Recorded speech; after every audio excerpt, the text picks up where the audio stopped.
Good morning. This is Lester Plywood with A&N News Network. Coming to you today from Washington, D.C. It is October 17th, 1901. Our guest today is a man who was a genius and founder of the Industrial School of Education in Tuskegee, Alabama. Born just 2 years before the Civil War in 1858. He has just published his autobiography this year, Up from Slavery. He had dinner at the White House yesterday with President Teddy Roosevelt. Please welcome Professor Booker T. Washington. Professor, welcome. How you doing, sir? Doing well, sir. Pleasure. Pleasure, Mr. Bach. So let's get right straight to the point with this. You're known for creating this Tuskegee Industrial School. And how did you get so interested in education after being freed from being a slave? Well, I thought that getting an education meant that having a free and easy time and the need from doing so much manual labor. Yes, I can imagine. Well, what were some of the attitudes towards education that first came about before the Civil War? Well, what I found out was that the white boys and white girls was not taught a single trade or a skill.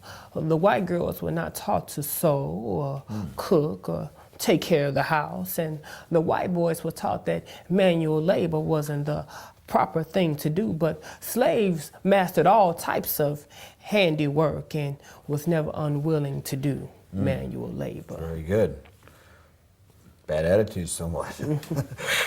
Well, what were some of the attitudes towards education you heard about? I mean, this is after the Civil War. Well, it was said that the colors would become teachers, ministers, or even work for the government. With a little education, one would be free from some reason for doing physical work, and if they knew Greek or Latin, that it would make them more superior. Okay. All kinds of hidden beliefs. Yes. All right. So what was your first school experience?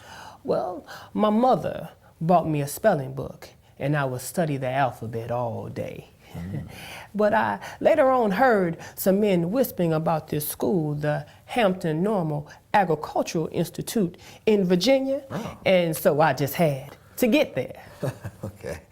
Then how did you happen to get to the Hamptons with little money? Well, I got there by train, stagecoach. And when I got there, I even had to sleep on the elevated sidewalk for a few days. Interesting. So you got to the Hamptons. Then what?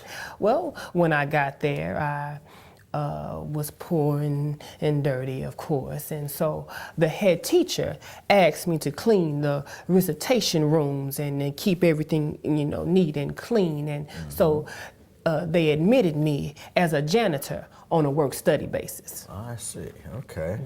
Now tell us how you got started and you got us to build the school from scratch. Yes.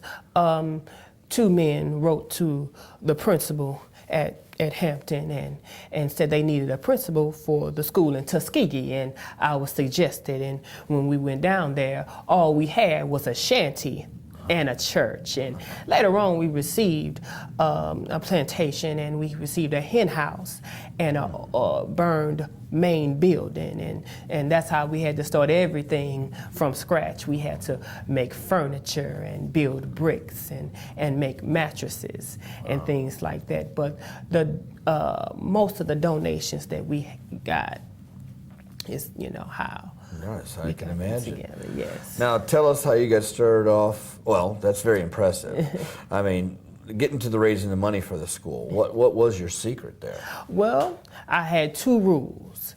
But before I get into the rules, I just want to say that I don't beg for money.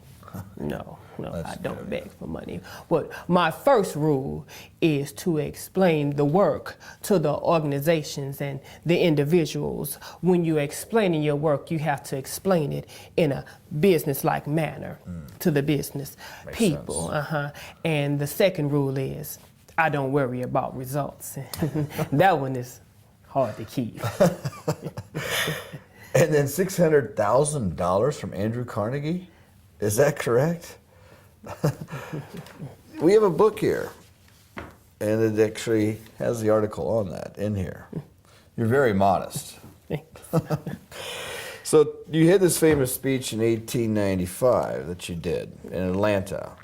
Would you like to tell us about how that came about? Yes, it all started when I went to the committee in Congress, and I told them that if they would do something to bring both races together, that it would encourage the material and intellectual growth of the races. Okay, makes sense. And I've heard you've been invited to see the president. Yes. President McKinley you talked to, or speaking at the Tuskegee. How did that come about? Well, basically, I told him that if he would come down to the Institute, that it would encourage give hope and encouragement to those race at the Institute. And when he came out, everybody came out. Oh, okay, very good. Good turnout from that. Yeah. Well, you know, we've heard you've been invited to see the president, but at the end, you had any message or philosophy that you would like to share with the viewers? Talk right to the camera. Yes, I do. Okay. I want to say that the happiest people are those that do the most for others. And the most miserable one are those that do the least.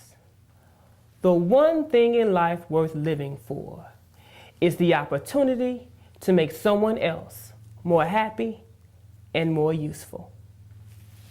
Very well put. Very well. Well, you heard it from him. Oh, I have one more thing I would like to say. Well, sure.